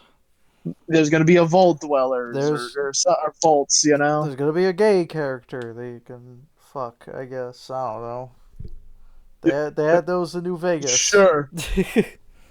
I'm just, I just think they need to have full on sex brought back like they did in New Honestly, Vegas. I'm like, if they really want to try to sell to be Elder Scrolls 6 and Fallout 5, you gotta have like actual sex in the game. No, I'm joking, but like, man, just imagine if that was the only way they get butts back in the scenes where it's like, well, hold on, guys, hold on. You could actually, just like in Baldur's Gate, you can actually do fucking sex with the bear.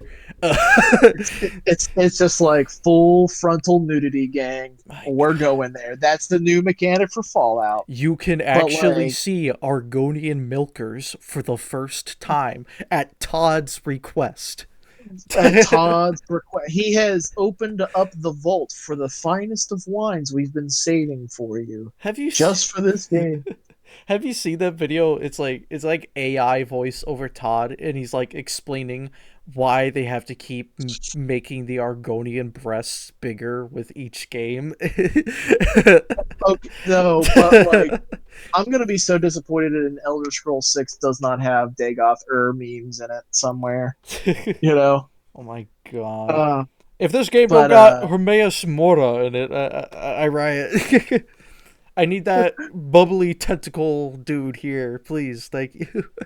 It is but I, yeah, Hermaeus Mora. I, I'm sure that there are many people in many different types of fandoms that have lived long enough to see their favorite franchises and game studios go downhill. Like I, Resistance. you know how I feel. Yeah, we've been there. Um, but like I now know the pain of the original Fallout fans who hated Bethesda for Mm-hmm. what Fallout 3 was, like that transition. Now I'm in their shoes when it comes to Fallout. I'm like, damn, I had something great with Fallout 3 in New Vegas, and then it was squandered with 4 and 76. Yeah, But I suppose the show's good, though. yeah, I'm definitely part of that generation of. I wouldn't necessarily consider myself like a huge Fallout fan, but I do really Mm. like it. I am kind of the fan, but I definitely am part of the generation of the fandom that primarily had its start with 4. Like my first Fallout game was New Vegas, and I was just watching Alex Mm. play it, but 4 was like the Fallout game that really introduced me to the universe. And I didn't play it back when it came out. That was like Alex's thing, but even when Right. I got to play it for the first time, like last year, I want to say, when they came out with the show and the huge content update, like not long after I started playing it, my first impressions of actually playing it for the first time was this game is okay. Like I'm not a huge nut about the lore. Like I do like to learn some things about it, but to me, Fallout 4 was an okay game, and I can understand the criticisms and praises behind it, because even to me it's like there's some cool stuff here. The game looks nice. However, this and that, yada yada yada.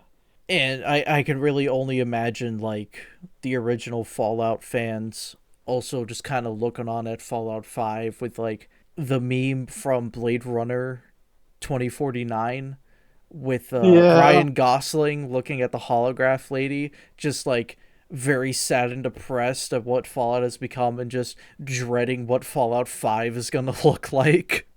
Oh, man. I don't know. Aside from Fallout and the Elder Scrolls, we have touched on a couple of the other franchises that their subsidiaries do. Like Doom's been doing pretty good.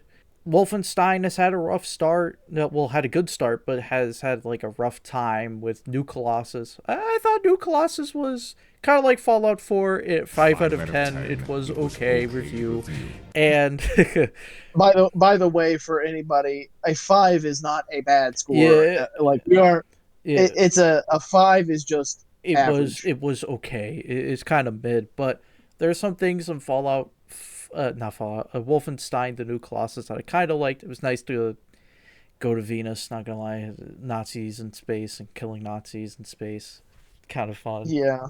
But yeah, there was just some like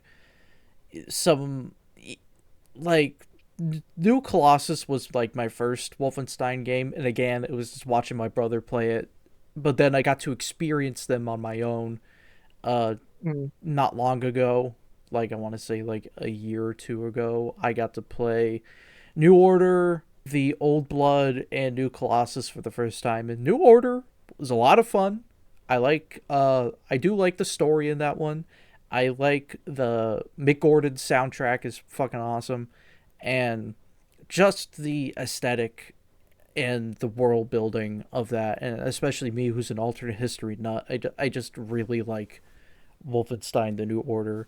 The Old Blood, oh, the Old Blood, praises for the Old Blood all around. That was like the special, that was the cherry on top for fucking Wolfenstein: The New Order. Like, if you're gonna play The New Order, you also have to play Old Blood, like, back to back. Like, Mm. Old Blood is really fun. It has its difficulties, but it's really fun. New Colossus is okay. The Young Blood, I think, was the fourth game that was like the co-op online game that just kind of sucks. And Right. And I have had yeah. a little bit of experience with that, and it's as bad as as they say. There was a reason that I got it for $4 on a sale. It's not good, folks. Do not play it. Yeah. And whoever thinks that this is a good ending or a cap for this iteration of Wolfenstein, you are sorely mistaken. Machine Games, you best fucking make a proper ending for this for this iteration of Wolfenstein. I swear to God. Not to mention, like, I'm not gonna lie, if they ever do make a Wolfenstein 3 that retcons Youngblood, which they probably won't do, they gotta bring in Mecha Hitler from the original Wolfenstein. That would be so fun, dude. That would be like Yeah, there ain't no way. the ultimate boss fight to rival the Death's Head boss fight from the first game, dude. Oh yeah.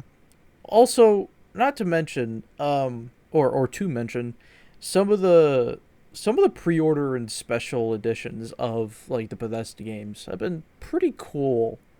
Uh, on the surface, like Philip, was it New Colossus that came with the BJ Blazkowicz figurine with the yellow jacket? Yes, I was a purchaser of the collector's edition when it came out, and yes, the collector's edition came with a live action so it came with, I believe, a poster, a steel case, a unique with unique graphic art on the steel case, and it came with it's like kind of like an in-universe like Nazi propaganda where it's like kind of like the Nazis version of GI Joe, and Terror Billy is kind of like the Cobra Commander type figure, Oh, or Cobra figure, and his name is Terror Billy. And so yes, he's got his little jacket. He's got all the different weapons you can get in the game, including the like tomahawk and shit like that.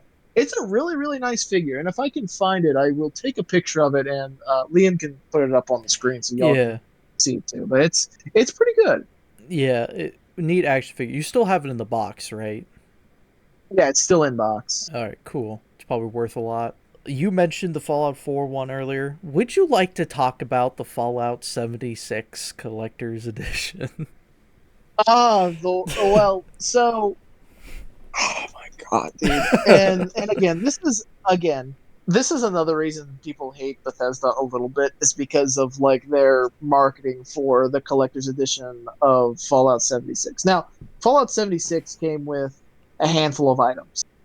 The one big item for the collector's edition was a replica of the T-51B power helmet. Right now, this thing is I've never put my hands on it, but I've seen pictures of it.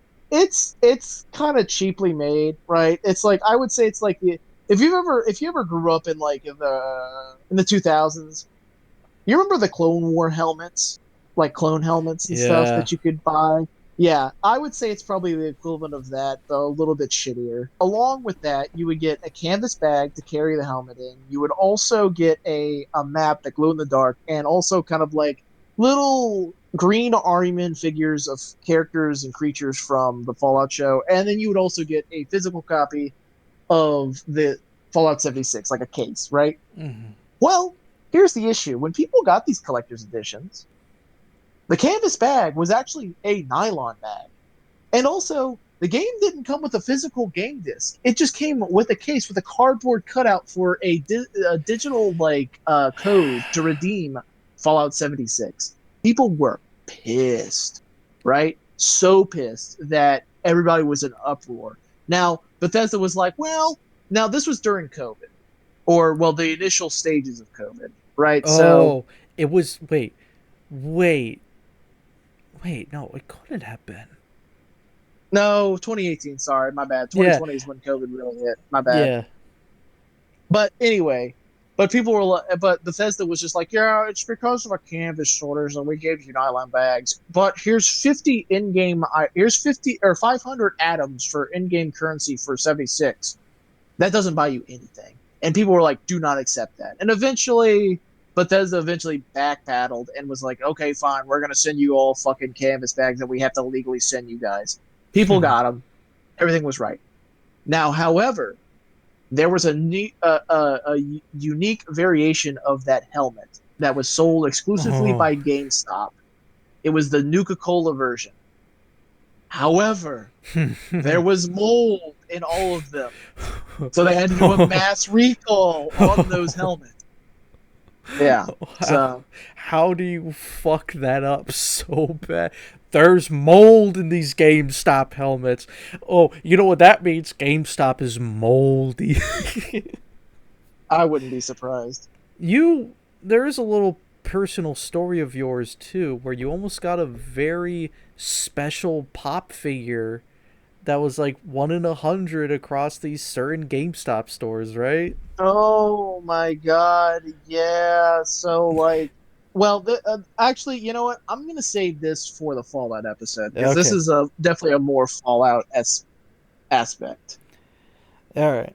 So But yeah, yeah, we'll save it for that. so stay tuned for that. But yeah, I think the only other Bethesda game that I really know of, at least watched my brother play it, was Dishonored. That game Mm. looks like Bethesda's fucking BioShock. Oh yeah. Yeah, it kind of gives me that sort of feeling with Mhm. the magic and the shit like that.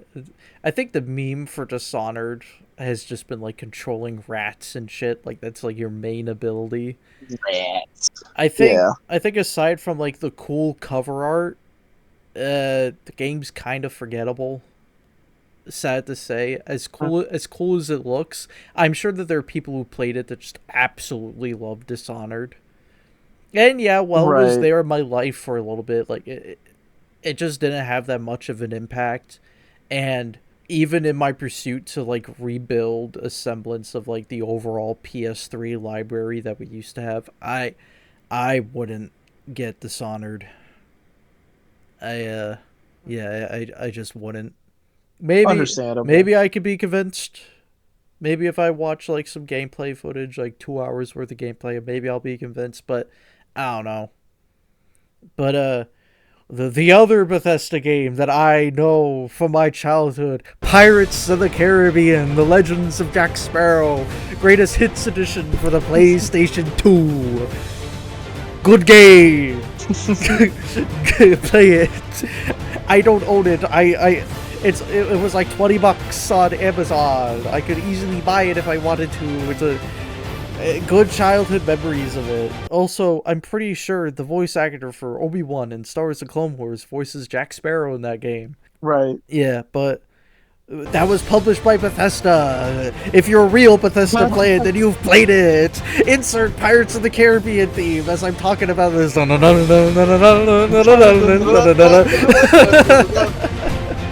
Oh man, I seriously do want to get my hands on that game again, dude. Oh yeah. That this was actually talking about Pirates of the Caribbean games for the next hour. You want the At World's End video game? Let's talk about that. No, I'm joking. Oh god. That's another one I do want to get to because that game looked really fun when I used to watch on YouTube. Anyway, um, yeah, Yeah. you did That's mention kind of it. well, that's kind of it. But unless you have a couple of other comments for other Bethesda games, like you mentioned Prey, which I don't really know anything about Prey. If you want to talk about Prey, you can talk about Prey.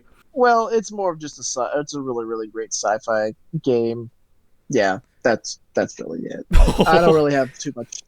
It's a great game, but like we could save it for more of like a more video game specific episode. But this was more just focused on Bethesda, and it's kind of just like rise to popularity and then fall into mediocrity among many other Yeah, game studios, unfortunately, yeah, of our time. yeah. It's kind of sad.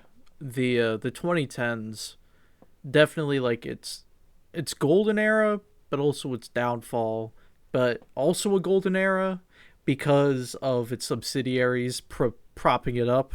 Right. One last game, Rogue Warrior. Oh my God. There. So that now that I think about that, that was its one game that everybody did not like, but still kind of is obscured, Yeah, right? You're basically just like a special ops guy who's got like the Dick fucking a bad Dick mouth. Marcinko, dude. Dick. I gotta tell y'all about Rogue Warrior. So do you mind if I take over for Rogue Warrior, dude? Go in. Yes, Go in, man. sir. Yes, sir. This is my redemption from the Starfield rant.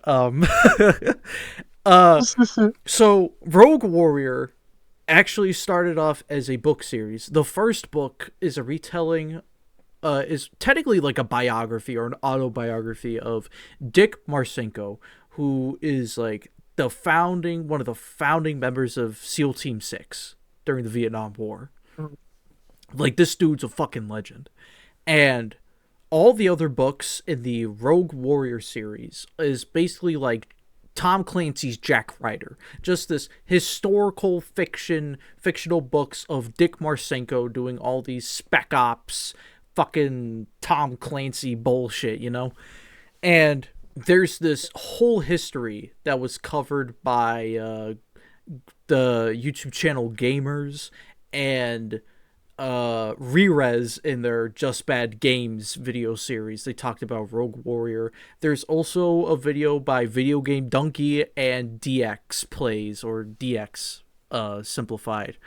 And dude, this fucking game. So I'm not gonna talk too much about it, but basically, Mickey Rourke voices Dick Marcinko in this, and Dick is assigned to basically infiltrate North Korea and stop like a nuclear missile attack.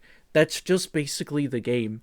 But if you go deep into it, it's like it was in just this development hell. It was supposed to be bigger than what it was, and not like the narrow shooter game that you have now. No, this is supposed to be like open world mercenaries, playground of destruction type of game. If anybody remembers Mercenaries, I love you. Anyway,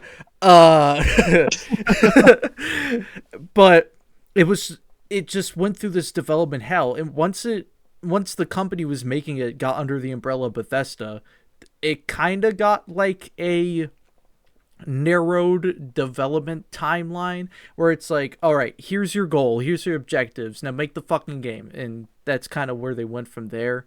And I also like hearing that Mickey Rourke behind the scenes kind of got acquainted with Dick Marcinko himself and got associated with some of Dick's buddies from like the Vietnam War, and he learned like their vocabulary basically and put that into his performance as Dick in the game to make it more authentic. But dude, Right. this game, it constantly crashes all the time on PC. Like, the only stable version is like on console. Like, I think the PS3 version is somehow the most stable one. I don't know how. But this game, for all intents and purposes, is bad. But it's funny. Like, you're gonna have a hell of a time playing it. Like, it's so bad, it's good. Which cannot be said for a lot of other games released under Bethesda after that, but it's like, oh yeah, you'll have a fun time playing this game and listening to all of the quips. You'll definitely have some laughs. Yeah, and listening to all the quips from Dick Marcinko as he goes, rock and roll, motherfuckers, rock and roll, and shit like that. Yeah. Philip, did you like, have you played this game? I have it physically, yeah. My You PlayStation 3. actually own it? I do own this game.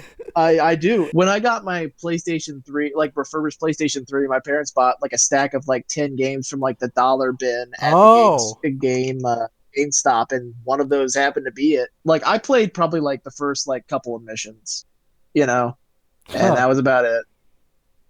Yeah, it's not that great, but you're gonna have a hell of a time playing it, dude. Jesus Christ. It definitely is. Like, I'm surprised that this game was not written by Tom Clancy himself, because this is like it very much is like a Tom Clancy like game, which I would love eventually to do an entire episode on Tom Clancy and his games and books. Hell yeah, dude. Because he is just like William Dietz. He's one of our many people that we love to like joke about and talk about. Man, but yeah, I think that perfectly wraps it up. Talking about Rogue Warrior right at the end. Turns out Rogue Warrior actually was the best Bethesda game. Everybody go out there and play it. But yeah, that does it for the Bethesda episode, everyone. Thank you for joining us on the Bricked Up podcast, building your algorithm brick by brick. If you don't mind, give us a like, a share, send a carrier pigeon out there to your friends and family and everybody else. And I believe probably our next episode that we're gonna do is probably like a Halloween themed episode, possibly. Not sure yet, but maybe. What were you gonna say? Sorry. Oh, I, maybe I said yes. if because I wanted to pull up the wheel and spin the wheel if you would like me to do that. Uh, actually, yes. Let's spin up the good old wheel. Let's dust off the dust off that old thing. Spin wheel. Wheel of names. Let me pull up our good old our dusty Google Doc with all of our fucking episode ideas. I don't Uh, know the last time we did a podcast other than the well, actually, funny enough, ladies and gentlemen, I mean, Liam and I have done this once before, but between not this episode, not the mini episode that came out before this episode, me and Liam got to hang out oh, for quite some it time. saved all Uh, the information on the wheel. That's cool. yeah, nice. All But right. yeah, we got to meet in person again for the first time in a long time. So Mm-hmm. yeah, Let's see. Spin the wheel. the wheel. Oh, oh, oh. Whoa. What is it, Ooh. my friend? Disney and Pixar films. Oh boy, we about to have a great fucking time with this one now. Oh, I can't wait for that. An hour and a half of me going on about Treasure Planet. Treasure Planet, literally. Oh my god. That's gonna be a fun one. Man. Mm, Wow. yep. Well, everybody, have a good evening and thank you for joining us. We shall see you in the future. Bye bye. Bye bye.